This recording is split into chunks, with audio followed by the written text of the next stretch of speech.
اعوذ باللہ من الشیطان الرجیم بسم اللہ الرحمن الرحیم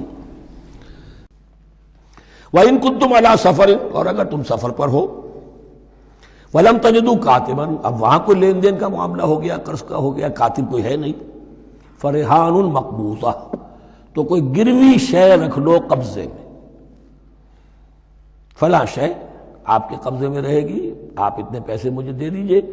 میں جب یہ واپس کر دوں گا اپنی چیزیں آپ میری چیز مجھے لوٹا دیجیے گا، یہ رہن ہے مقبوضہ۔ لیکن رہن سے کوئی فائدہ اٹھانے کی اجازت نہیں، وہ سود ہو جائے گا۔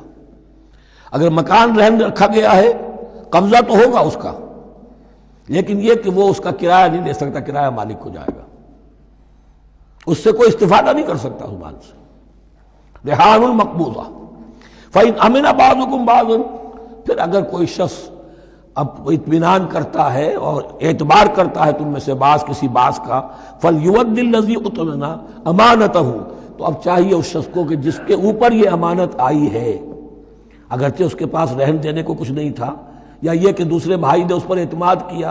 اور اس کی وجہ سے کوئی شے رہن نہیں لی، تو اب اس سے کوئی غلط فائدہ نہ اٹھائے، وہ گویا کہ اس کے پاس جو اس نے قرض لیا امانت ہے، اس کے پاس وہ امین بنایا گیا ہے۔ فَلْيُوَدِّ الَّذِي اؤْتُمِنَ أَمَانَتَهُ، کہ اپنی امانت واپس لوٹائے، وَلْيَتَّقِ اللَّهَ رَبَّهُ، اور ڈرے اللہ سے جو اس کا رب ہے۔ وَلَا تَكْتُمُوا الشَّهَادَةَ، اور دیکھو گواہی کو چھپایا نہ کرو، وَمَن يَكْتُمْهَا فَإِنَّهُ آثِمٌ قَلْبُهُ، اور جو کوئی گواہی کو چھپائے گا تو اس کا دل گناہ میں مبتلا ہو جائے گا، دل داغدار ہو گیا تو رہ کیا گیا۔ وَاللَّهُ بِمَا تَعْمَلُونَ عَلِيمٌ، اور جو کچھ تم کر رہے ہو اللہ اسے جانتا ہے۔ اللہ کے فضل و کرم سے آخری رکوع پر ہم پہنچ گئے، اور یہ بڑا ایک یوں سمجھئے 3 آیتوں پر مشتمل رکوع ہے، جیسے کہ وہ رکوع جو ہم نے پڑھا تھا جس میں آیت الکرسی 4 آیتیں ہیں وہ، اور یوں کہا جا سکتا ہے کہ یہ 2 رکوع ایک دوسرے کے بالکل بالمقابل ہیں اپنی عظمت میں اور مقام میں۔ آیت الکرسی کی جگہ یہاں ایک دعا کی آیت ہے، جامع ترین دعا جو آئے گی آخری آیت میں،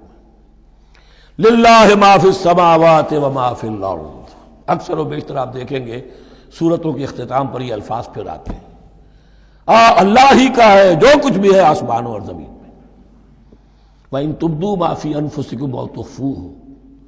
اور جو کچھ تمہارے دلوں میں ہے خواہ تم اسے ظاہر کرو خواہ چھپاؤ، يُحَاسِبْكُم بِهِ اللَّهُ، اللہ تم سے محاسبہ کر لے گا، تمہاری نیتیں اس کے علم میں ہیں۔ ان اللہ لا ينظر الى صوركم ولا الى اموالكم ولكن ينظر الى قلوبكم واعمالكم، اللہ تمہاری صورتوں کو نہیں دیکھتا، تمہارے مال و دولت کو نہیں دیکھتا، تمہارے دل کو دیکھتا ہے،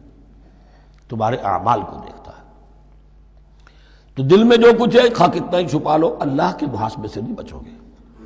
فَيَغْفِرُ لِمَن يَشَاءُ وَيُعَذِّبُ مَن يَشَاءُ، پھر وہ بخش دے گا جس کو چاہے گا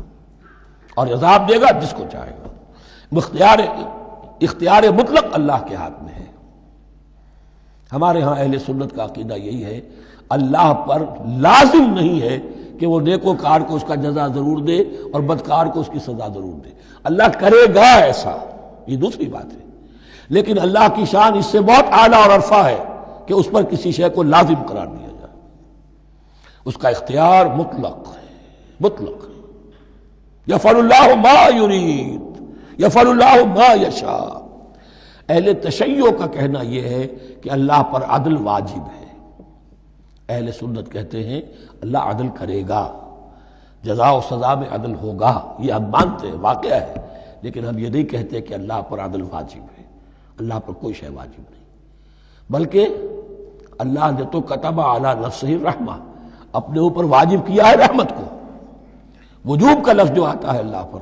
تو وہ تو رحمت کا ہے، کتب علی نفسہ الرحمہ، اللہ نے اپنی ذات کے اوپر واجب کر لیا رحمت کو۔ واللہ علی کل شیء قدیر، اور اللہ ہر چیز کی قدرت رکھتا ہے۔ صدق اللہ العظیم۔